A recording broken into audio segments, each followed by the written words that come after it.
Welcome to the show. Tonight on the show, we're coming to you live from Cardiff, from the Crystal Maze and the Rocky Horror Show. We've got Richard O'Brien, we've got the jazz guitarist, Martin Taylor, from Llandybia to Nashville. That's the Helen Jane story, she joins us too.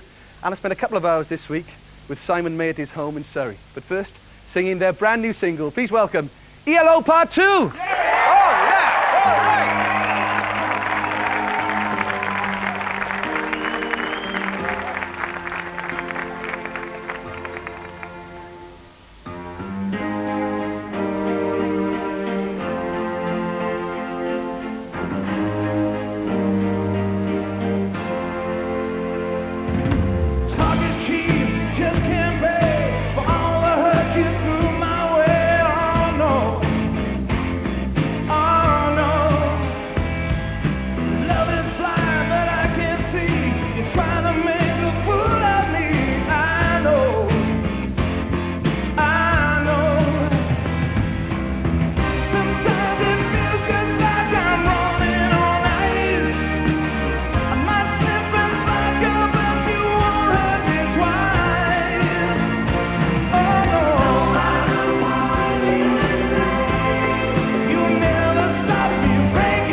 Great, thank you. Bev Bevan and Phil Bates from ELO Part Two. Now, I'll start with Bev, because you've been there right from the beginning, and Phil, you're the baby, aren't you? Yes, well, yeah. Sort of. Usually with Part Twos, people are always thinking, is it going to be as good as the first time? That's a question I suppose everybody's going to ask. Is it as good second time around? It's more enjoyable. Yeah. I'll say that. We've been touring for about 4 years now, and we haven't had a bad show yet. Yeah, I mean, having said that, because we've had people who went to the show in Newport a couple of weeks ago and just came away completely blown away. I think Newport, they were a great crowd. Yeah, it was a good night. Very up crowd. So there was a gap in between ELO finish. What did you do? I went back to Black Sabbath for a while, played with them, and did a few sessions and stuff. But there was, you know, a lot of people wanted to hear ELO music again. A lot of the fan club, And us guys in the band, we missed playing the music. So. Because it became a way of life, didn't it? I mean, it's hard to jump out. It's like a professional footballer retiring. What do you do? Exactly. I've got a few friends that are footballers, and they retire, and they really can't do much about it except going to management. But luckily, so far, we're carrying on. But you've held the torch then, and really been the hub of the thing, bringing the thing together. Has it been hard finding the right personnel to make ELO Part Two work? Well, I've got there's 4 of us from the old ELO, so that was easy. But we've got Eric and Phil here, relative newcomers, and actually they fitted in really. Although she's right next to me, they fit in really, really well. And actually, I think this band I think is on stage is probably better than the old ELO ever was.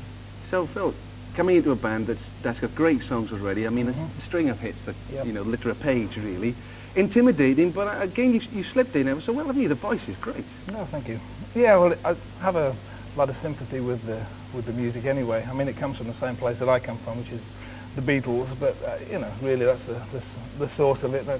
And so, there's a lot of the sort of music that I would do naturally is fairly similar to, in general terms, to the sort of thing we're doing now. But the funny thing is, I mean, you mentioned the Beatles there, and Liverpool had it all, didn't it? It had the glamour, whereas Birmingham sort of missed out. It had all the music, but it didn't have quite all the things that went with it. But great music to come out of the place. Yeah, people forget how many great musicians came out of Birmingham. There was the Move, the Moody Blues. There was Black Sabbath. There were half of Led Zeppelin, Stevie Winwood, Fortunes, Applejacks, Rocking Berries, Joan Armour Trading, UB40. I mean, is it still sort of a happening place, or do you get detached from that once you get to a certain level? Are you still keeping in touch with the music that's happening there now? It's more difficult. I mean, things move on. I mean, the thing that affects towns, most cities, more than anything, is the number of gigs that there are. Towns go through a phase of there being a lot of gigs for a couple of years, and then nothing. It closes down and something else happens. I think that's the difficulty with a lot of bands are having in every town. But there's still stuff coming around, coming out of Birmingham and out of the Midlands in general. That is just it's up there with everything else. I mean, Britain's a funny country because it's hard to get over so many barriers in Britain, where other countries just seem to just take it on board. I was talking earlier on to some of the lads, and you're off to South America soon. Yeah. You've been touring across the whole of America and Europe all this year. Is that frustrating? When Britain sort of isn't interested, is more interested in what clothes you wear, what drum machine you're programming? I must say, I think the singles market here is very unhealthy at the moment. It's just, you see that, it's dance stuff basically, and that's not really good. And it'd be nice if we got back to, if you remember how the singles market was in the 60s and the 70s, it was much healthier than it is now. But you must use lots of synthesizer sequences, all the machines play in the background? No, we don't. No. On stage we don't. It's a live band. Anybody that came to Newport and saw us, everything they heard was generated by us. That's our sort of, we're flying the flag for that really. Great. And on the new album, there's a lot of string stuff on there, like orchestral stuff. Well, that's the sound, isn't it? That's the sound that's still there. It's a live orchestra. It's arranged by Lou Clark, who's one of the keyboard players in the band, and it's live music, yeah. So what happens next then? I mean, you just carry on breaking down the walls, do you? Yeah. Hopefully, yeah. Yeah, that's a good analogy, really, because in this country, that's what it is. It's just it's more like beating your head against it rather than breaking it down. But that's what this is an ongoing thing, But the thing is, once people hear the music, they've got no quarrel with you, have they?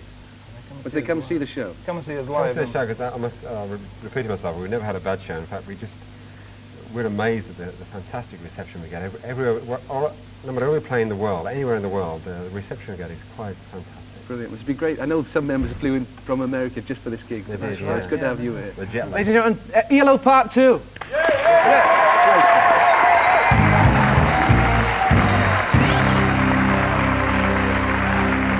Now, I think I'm pretty safe in saying that my next guest's music is heard by more people in Britain than just about any other writer.